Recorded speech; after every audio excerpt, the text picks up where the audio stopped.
Hello friends, so welcome to the lecture on regularization of ill-conditioned systems.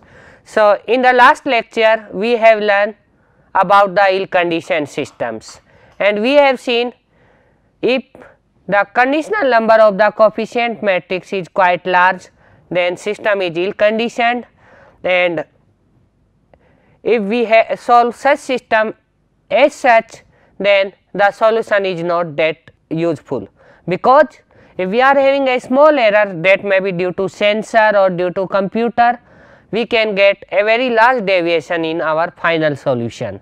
So we are not sure about whether the solution is correct or not. So in this lecture we will learn regularization of ill-conditioned systems, means how to solve ill-conditioned systems by defining a suitable regularization term. So if you recall last lecture, there we have learned if we are having a system X equals to B with singular value decomposition of A as U into S into V transpose, then least square solution of this system is defined as X minus B, and by making some calculation and defining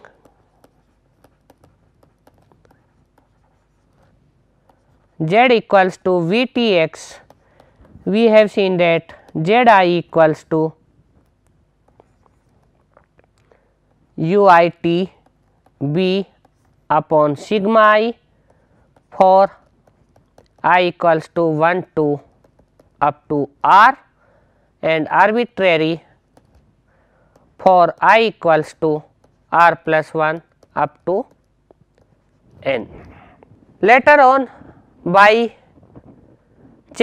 seeing that the norm of Z equals to norm of X, we have written the least square approximation of X as summation I equals to 1 to R, where R is the number of non-zero singular values, Ui transpose B upon sigma I into Vi.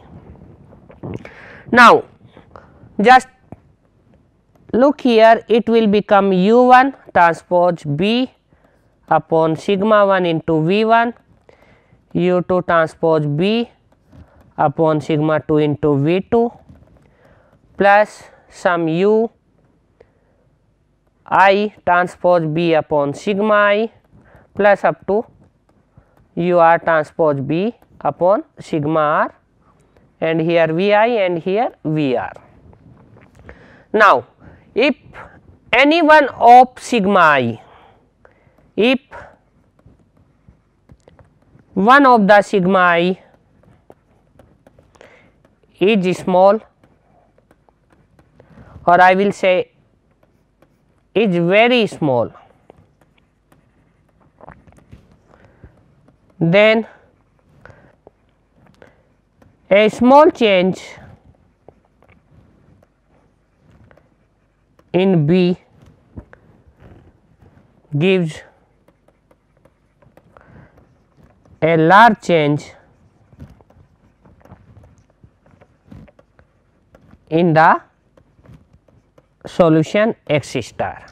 This is why, because B is numerator and sigma I, which is very small close to 0, is in the denominator, and if you will divide something with a very small value which is very close to 0, you will get a large change, and that is why you know that conditional number is sigma 1 upon sigma R, means the biggest singular value upon smallest singular value, and if it is very small, this is quite large and system is ill conditioned, and the same kind of analysis we can make here.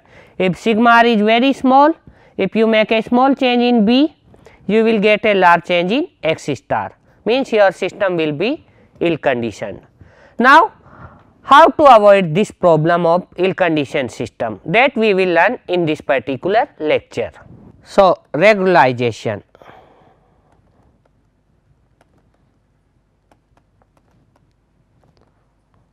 of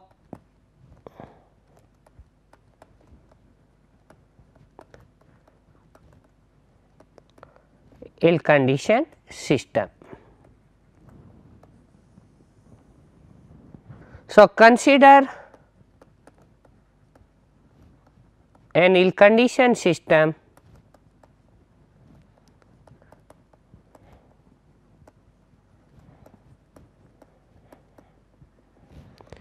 X equals to B, where sigma 1 over sigma r is quite large, okay, where sigma 1, sigma 2, sigma r is the smallest singular value of A. Then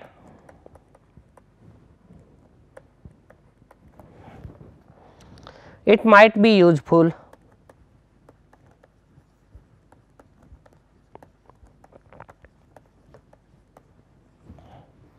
to consider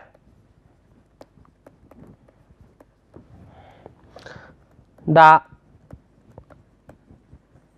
regularized least square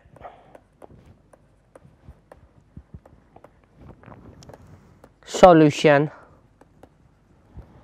instead of the earlier one. Here earlier one means which we have learned in previous lectures. So, this solution is defined as you just find out x which minimize 1 by 2 times norm of x minus b, plus here we are having a regularization term. So, now instead of minimizing this only which we have taken in the earlier case, we are minimizing this whole thing. What will happen when you will minimize the norm of x? It will stop to have a large deviation in the x, and hence your solution will not be having the large change. So, this particular term is called regularization term,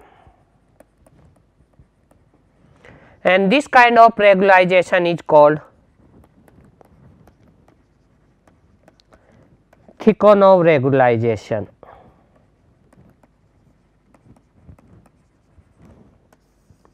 Which is quite popular in regularization theory. So, here I am telling it in terms of linear systems, in terms of matrix analysis. So, here this particular parameter lambda will be a positive real number, and it is called the regularization parameter.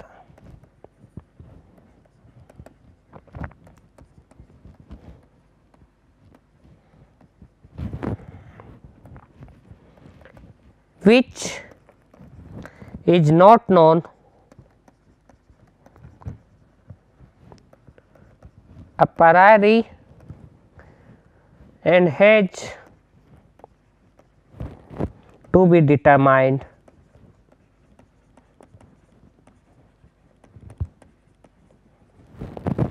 based on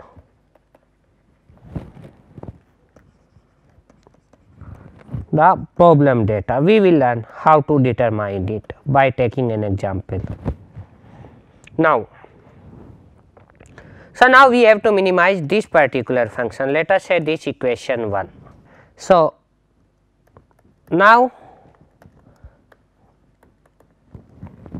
minimization of half norm x minus b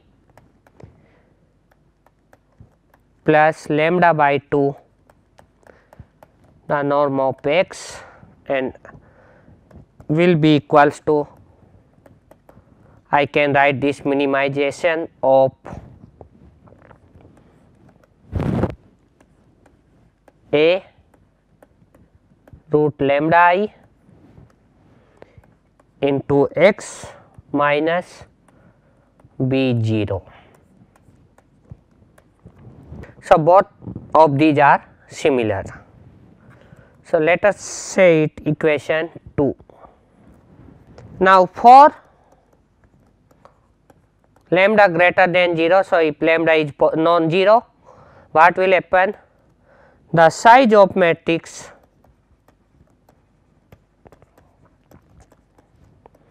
A root lambda I will be, means it will be having m plus n number of rows, m from A, n from I, because I is a n by n identity matrix, into n number of columns, and has always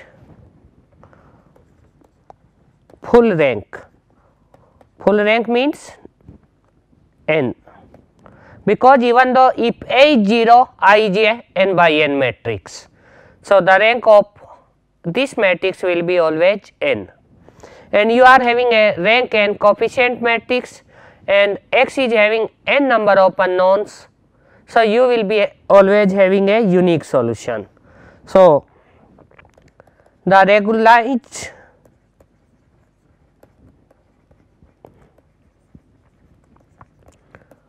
system 2 has a unique solution always.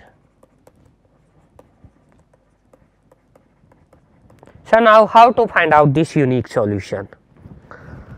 So, we have learned in a lecture, if you are having a system x equals to b, where A is a rectangular matrix, then the least square approximation of this A will be A transpose A into x equals to A transpose b, and from here x will be written as A transpose A inverse into A transpose into b, which is the pseudo inverse of A. So, in the same way, now the normal equation, so this is called the normal equation to this system. So, now the normal equation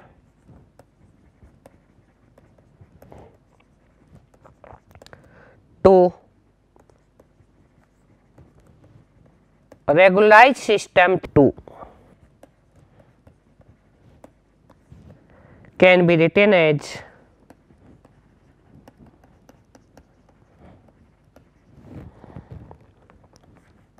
A root lambda I transpose, because like A x into equals to b. So, here A is replaced by A root lambda I into A root lambda I into x equals to A root lambda I transpose into b 0, or this can be written as A transpose into A plus lambda I x. So, this is the left hand side equals to A transpose into B. Okay. If I take the singular value, if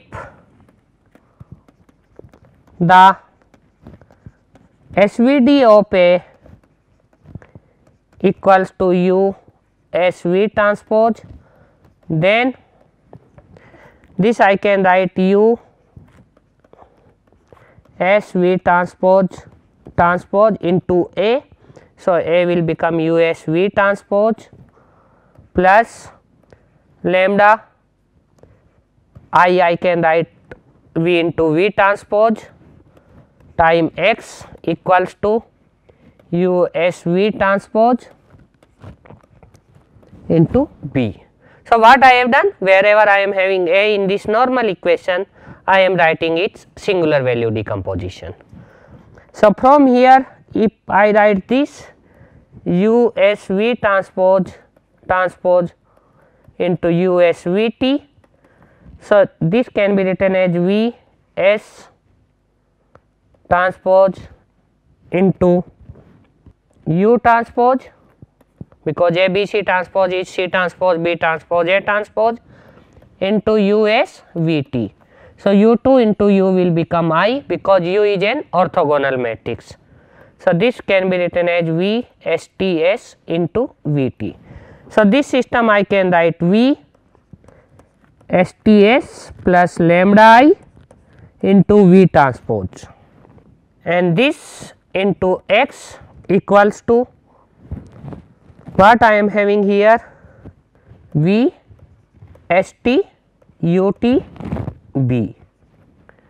Now, if I pre-multiply this particular equation by a matrix V transpose, then this will become V transpose into V equals to I. So, STS plus lambda I into V transpose X equals to V transpose into V will become I ST UT B. Now, put VTX equals to Z as we have done in the earlier case. So, then it can be written as STS plus lambda I into Z equals to ST UT B. Now, if you look at this matrix, it is a diagonal matrix, because S is a matrix which is having non-zero values only at few of the diagonal. So, STS will be a square matrix having non-zero values if they are at the diagonal, main diagonal only.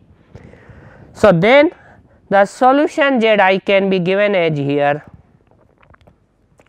sigma I due to this S transpose, then Ui transpose into B upon STS will become sigma I square plus lambda for I equals to 1 to up to R, and it will be 0 for I equals to R plus 1 up to N. Here, if I calculate the least square approximation in the same way which I have done earlier, it will become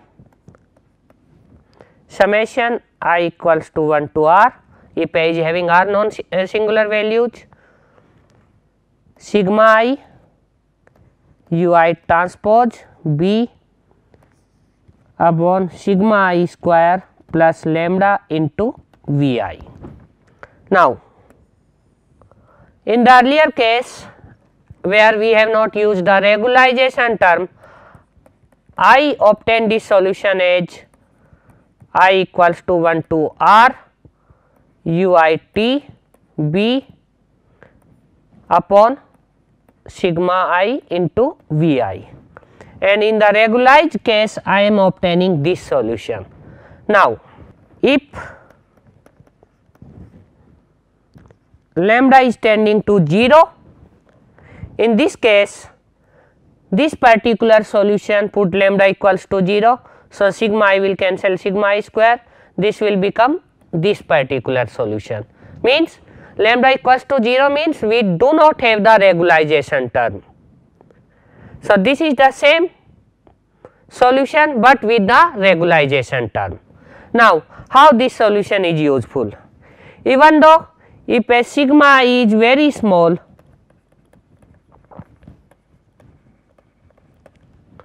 okay, you can find out a suitable lambda, so that if you make a small change in B, it will protect to having a large change in the final solution due to the choice of lambda.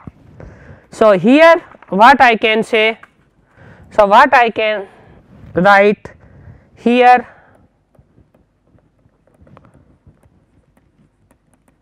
adding lambda by 2 means this regularization term to the ordinary least square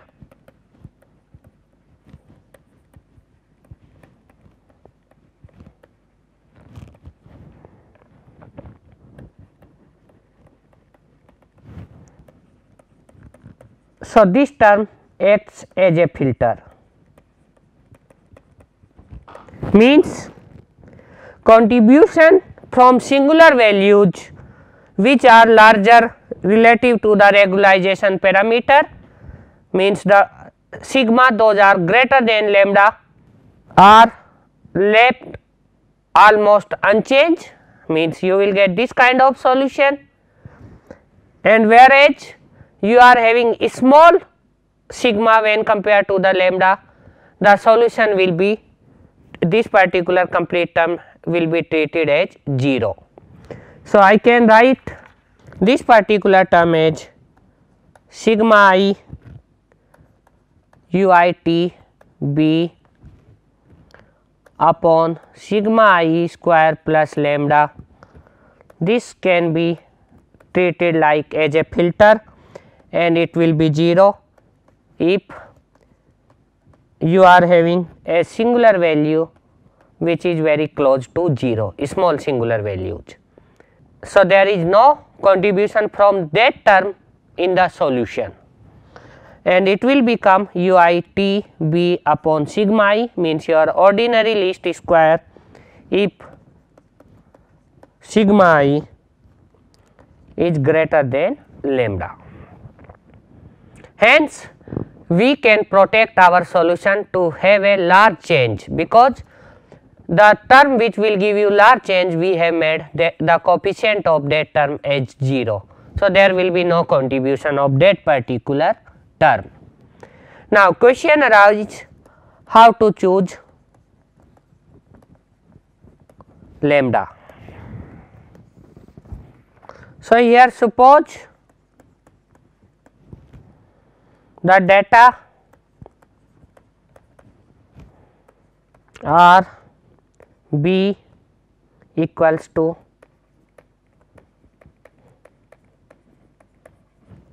Bx plus delta B. Okay.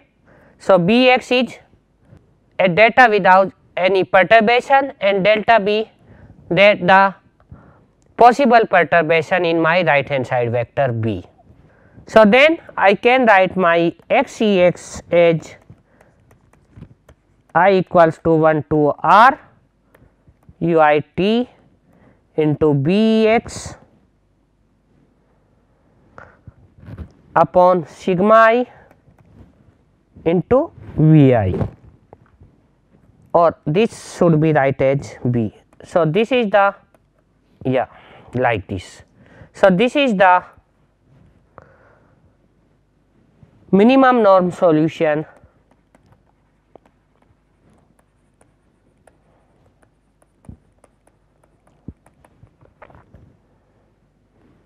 of ordinary least square with unperturbed data,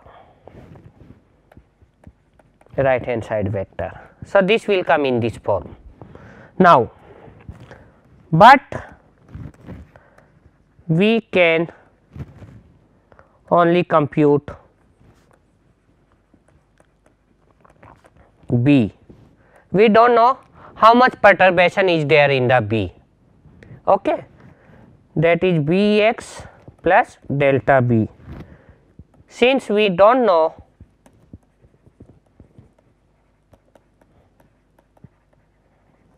Bex, now the solution of regularized linear least square problem is x star equals to I equals to 1 to R sigma I UIT B upon sigma I square plus lambda plus sigma I UIT into delta B upon sigma I square plus lambda into Vi. So, here I have written the regularized linear least square B, I have written as Bx plus delta B. Here we observe that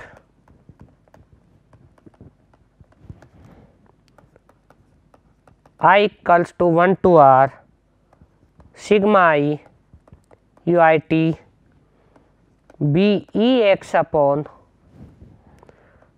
sigma I square plus lambda tends to x E x as lambda tends to 0, means whenever lambda is going to 0, your regularized linear least square solutions becomes the solution of the ordinary linear least square.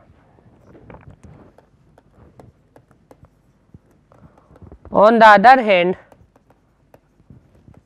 we can see sigma I UIT into delta B, means when perturbation in B, upon sigma I square plus lambda will be approximately equals to 0 if sigma I is very small to lambda, and this is as the ordinary least square if sigma I means singular values are quite greater than lambda. So, these two facts suggest us, so we suggest to choose lambda sufficiently large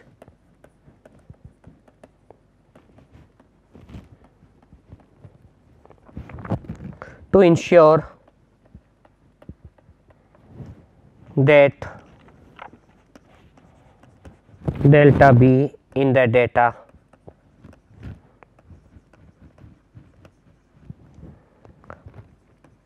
are not magnified by small singular values.